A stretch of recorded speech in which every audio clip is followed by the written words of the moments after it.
আমি অনেক দিন আগে নিয়ত করেছিলাম রমজান মাস আসার আগে আমি টিভিটা পিটিয়ে ভেঙে দেবো, কিন্তু পারি নাই। অনেকগুলো রোজা চলে গেল, তাই আজকে টিভিটা ভাঙছি। আল্লাহ, যা দেখছি আজ আমি টিভিটা পিটিয়ে ভাঙবো। দেখেছো সেক্রেটারি, দেখে শেখো। রমজান মাস আসছে না আসছে সভাপতি ঘরের টিভি ভেঙে দিয়েছে। সভাপতির মতন পাপিষ্ঠ লোক যদি করতে পারে, তুমি পারবে না রমজান মাসে? আমার জন্য দোয়া করো সভাপতি, আমি যেন ঘরের টিভিটাও ভাঙতে পারি তোমার মতো। হ্যাঁ, তুমি অবশ্যই পারবে। চলো সেক্রেটারি।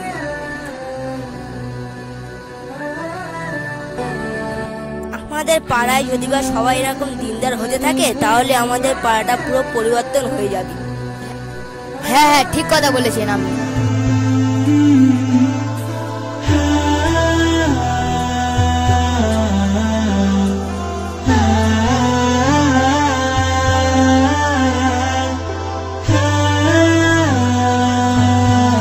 আসসালামু আলাইকুম আব্দুল জামাল ভাই। ওয়ালাইকুম আসসালাম হুজুর সাহেব। তুই ভিতরে আসতে পারি কি? আপনি হুজুর সাহেব, আপনাকে আর আসতে অনুমতি দিতে পারি?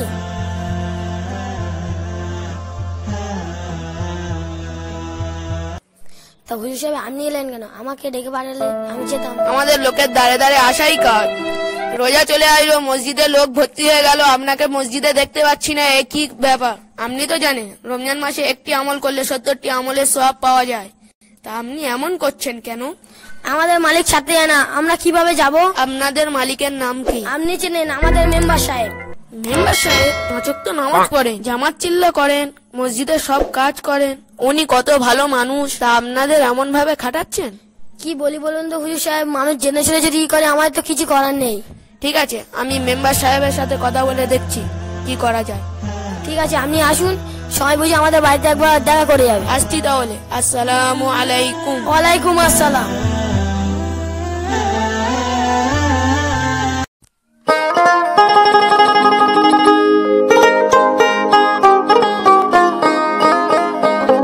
আসসালামু আলাইকুম মেম্বার সাহেব। ওয়ালাইকুম আসসালাম।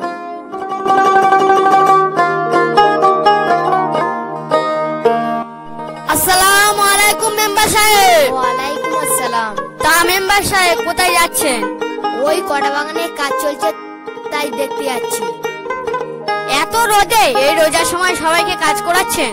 ওরা বা কাজ করছে কেন? রোজার সময় ওরা টাকা নেবে না বুঝি?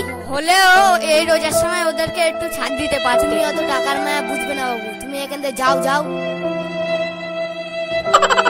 আব্দুল জামাল ভাই, কি করছো? কত দূর কাজ এগোলো? দেখতে পাচ্ছেন তো রোজার সময় অনেক কাজ।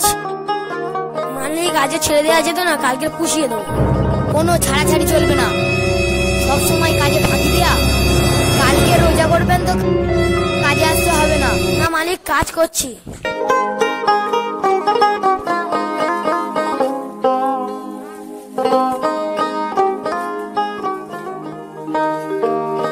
আলহামদুলিল্লাহ, সমস্ত প্রশংসা, সমস্ত গুণগান, সমস্ত তারিফ সেই মহান আল্লাহ তাআলা। তিনি আমাদের সমস্ত খারাপ কাজ থেকে বাঁচিয়ে এনে এখানে বসার তৌফিক দান করেছে। সবাই শুকরিয়া শরীফ বলি আলহামদুলিল্লাহ। এটা রমজান মাস, বরকতের মাস। আমরা রোজা একটি ফরজ করছি এবং 5টি ফরজ ছেড়ে দিচ্ছি, অর্থাৎ 5 ওয়াক্ত নামাজ আমরা ঠিক মতো পড়ছি না। সাহাবী আজমাইনগণ রোজা অবস্থায় যুদ্ধ করেছেন। আমাদের পাঁচগোড়া মহল্লাবাসীর রমজান মাসে মসজিদে দেখতে পাচ্ছি না। এটা রমজান মাস, এই মাসে একটি আমলিয়াত কাজের বিনিময়ে 70টি আমলিয়াত কাজের মজুরি দেওয়া হবে। সাহেব বয়ান শুনছেন তো? একটা কাজ করলে 70টা কাজের মজুরি পাবো? কি বলছে হুজুর? বয়ান শেষে হুজুরকে জিজ্ঞেস করতে হবে। হ্যাঁ হ্যাঁ হ্যাঁ, শুনেছি। এই মাসে বেশি বেশি করে আমলিয়াত কাজ করব ইনশাআল্লাহ। আমরা সবাইকে মসজিদে জোড়ার জন্য দাওয়াত দেব ইনশাআল্লাহ।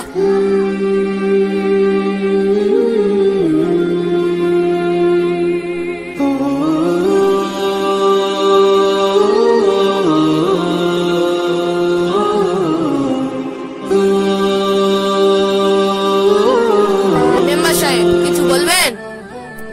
আপনি যে হাদিসটা বললেন আরেকবার বললে ভালো হতো।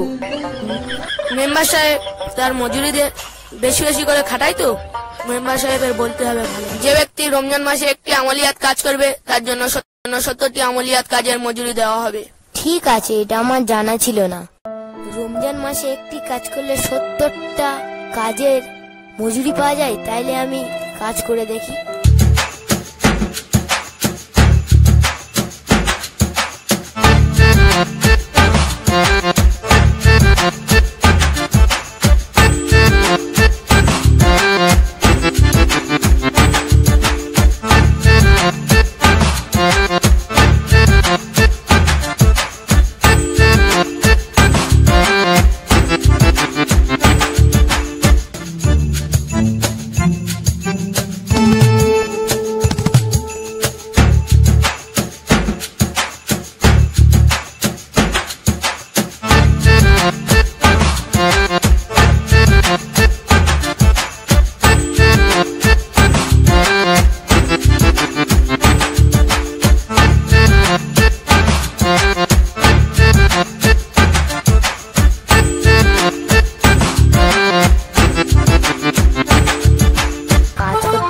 আড়াইটে তো বেজে গেল। রমজান মাসে খুব কষ্ট হচ্ছে, রোজা করতে করতে তো আর হয় না কাজ। আমার লোকজনেরা কিভাবে করে কাজ?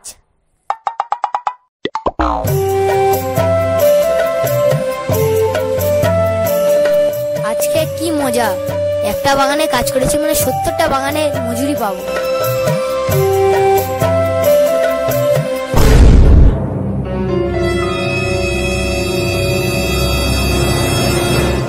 হুজুর সাহেব বললো যে একটা কাজ করলে 70টা কাজের ইনাম পাবো, তা হলো না তো। আজকে হুজুরের একদিন কি আমার একদিন, আমি গিয়ে হুজুরকে বাদ দিয়ে দেবো। কেন মিথ্যে মিথ্যে হাদিস বলা।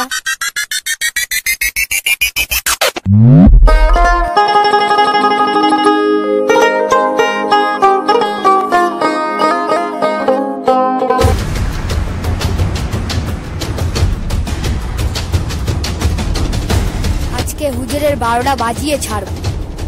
ওই তো হুজুর আসছে। মেম্বার সাহেব, কাঁচা টাচা মেরে কোথায় যাচ্ছেন? কাঁচাটা খুলুন, না হলে গুনাহ হবে। কাঁচাটা পরে খোলা হবে, আপনি আগে আমার জবাবটা দিন। আপনার কিসের জবাব দেবো? আপনি বললেন যে একটি কাজ করলে 70টা কাজের মজুরি পাবো, কই হলো না তো। কি হলো, হাসছেন? আমি কি কোনো হাসির কথা বলেছি? আমি তো বলেছিলাম একটি কাজ করলে 70টি আমলিয়াত কাজের মজুরি পাবে। হ্যাঁ আমি করলাম, আমি পেলাম না তো। বিশেষ করে আপনার জন্য এই হাদিসটা বলা। আপনি আপনার কর্মচারীদের উপরে জুলুম করেন, আপনি ওদেরকে রোজা অবস্থায় নামাজ পড়তে দেন না, কাজ করান বেশি করে। আপনাকে তাদের কষ্টটা একদিন অনুভব করানোর জন্য একদিন কাজ করে বুঝতে পেরেছেন তাদের রোজা করতে করতে কতটা কষ্ট হয়। হ্যাঁ হুজুর সাহেব, আমি আমার ভুলটা বুঝতে পেরেছি, আর জীবনে এরম কাজ করব না।